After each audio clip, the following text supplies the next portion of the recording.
असहयोग आंदोलन 1920-22 20वीं सदी के दूसरे दशक का अंतिम वर्ष 1920 भारतीय जनता के लिए निराशा और क्षोभ का वर्ष था। जनता उम्मीद लगाए बैठी थी कि प्रथम विश्व युद्ध की समाप्ति के बाद अंग्रेज़ी हुकूमत उनके लिए कुछ विशेष करेगी, लेकिन रॉलेट एक्ट, जलियांवाला बाग कांड और पंजाब में मार्शल लॉ ने उनकी सारी उम्मीदों पर पानी फेर दिया। जनता समझ गई कि अंग्रेज़ी हुकूमत सिवा दमन के उसे और कुछ ना देगी। यानी प्रथम विश्व युद्ध के बाद जनता को आशा और अपेक्षाएं थी कि ये अंग्रेज़ी हुकूमत उनके जीवन की बेहतरी के लिए कुछ करेगी, लेकिन रॉलेट एक्ट, जलियांवाला बाग कांड और मार्शल लॉ, इन तीन घटनाओं ने जनता को आक्रोशित और क्षुब्ध कर दिया। मॉन्टेग्यू चेम्सफोर्ड सुधारों का मकसद भी दोहरी शासन प्रणाली लागू करना था, न कि जनता को राहत देना। इससे भी असंतोष और उमरा मुसलमानों को महसूस होने लगा था अंग्रेज़ी हुकूमत उन्हें धोखा दिया है। प्रथम विश्व युद्ध में मुसलमानों का सहयोग लेने के लिए अंग्रेज़ों ने तुर्की के प्रति उदार रवैया अपनाने का वादा किया था, पर बाद में मुकर गए। भारत के मुसलमान तुर्की के खलीफा को अपना धर्म गुरु मानते थे। उन्हें लगा कि अब तुर्की के धर्म स्थलों पर खलीफा का नियंत्रण नहीं रह जाएगा। भारतीय मुसलमान इससे बहुत क्षुब्ध हुए। गांधी जी और उन जैसे तमाम लोग जो यह उम्मीद लगाए बैठे थे कि जलियांवाला बाग कांड और पंजाब में उपद्रव की निष्पक्ष जांच होगी और ब्रिटिश सरकार तथा जनता इस एक स्वर में निंदा करेगी, आज निराश हो चले थे। हंटर कमेटी द्वारा इन घटनाओं की जांच जिस तरह की जा रही थी, उससे यह लोग काफ़ी क्षुब्ध थे। ब्रिटिश संसद, विशेषकर हाउस ऑफ लॉर्ड्स में जनरल डायर के कारनामों को उचित करार दिया गया था और मॉर्निंग पोस्ट ने डायर के लिए 30,000 पाउंड का कोष इकट्ठा किया था। यह सारी कारगुजारियां अंग्रेज़ी हुकूमत का पर्दाफाश करने के लिए काफ़ी था। अप्रैल 1920 तक ब्रिटिश सरकार के पास अपनी गलत कदमों को सही ठहराने के सारे तर्क चूक गए थे। खिलाफत नेताओं से साफ साफ कह दिया था कि वे अब अधिक उम्मीद न रखें।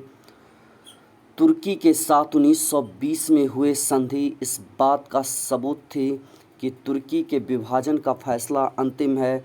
गांधी जी को इससे भी गहरा दुख पहुंचा। वह खिलाफत नेताओं के दोस्त थे। नवंबर 1920 में खिलाफत सम्मेलन में उन्हें विशेष अतिथि के रूप में बुलाया गया था। गांधी जी को भी महसूस हुआ कि अंग्रेज़ों ने धोखा दिया है। 1920 में गांधी जी खिलाफत कमेटी को अंग्रेज़ी हुकूमत के खिलाफ अहिंसक आंदोलन छेड़ने की सलाह दी थी। 9 जून 1920 को इलाहाबाद में खिलाफत कमेटी ने इस सलाह को सर्वसम्मति से स्वीकार कर लिया और गांधी जी को इस आंदोलन की अगुवाई करने का अधिकार सौंपा। इसी बीच कांग्रेस को भी महसूस होने लगा था कि संवैधानिक तौर तरीकों से कुछ हासिल होने वाला नहीं है। पंजाब उपद्रवों की जांच करने वाली कमेटी की रिपोर्ट से भी कांग्रेस को निराशा हाथ लगी थी। कांग्रेस ने इन घटनाओं की जांच कराई और सच का पता लगाया। इस तरह ब्रिटिश हुकूमत के रवैये से क्षुब्ध कांग्रेस भी असहयोग आंदोलन का रास्ता अख्तियार करने को तैयार थी। मई 1920 में अखिल भारतीय कांग्रेस कमेटी की बैठक हुई और सितंबर में कांग्रेस का विशेष अधिवेशन आयोजित करने का फैसला किया गया था। उद्देश्य था लोगों की रणनीति तय करना। देश की जनता कांग्रेस की हुकूमत से खार खाए बैठी थी। इससे पहले के 4 दशकों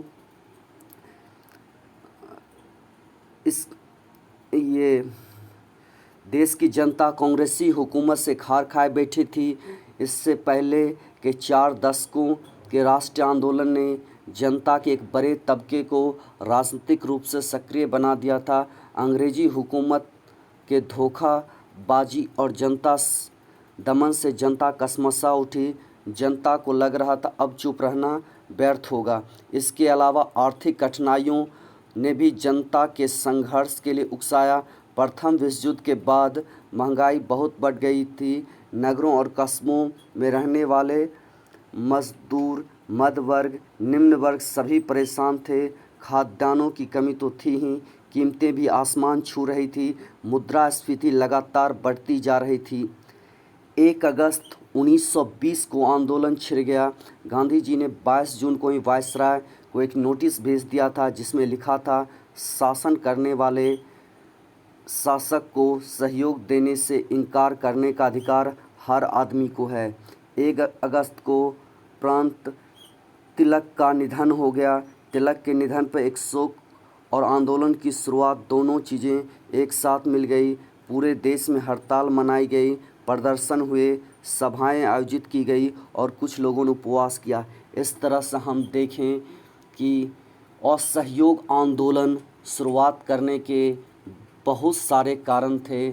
परिस्थितियाँ बन चुकी थी और जनता आक्रोशित थी और खिलाफत आंदोलन और असहयोग आंदोलन ने एक व्यापक जन आंदोलन का रूप ले चुका था।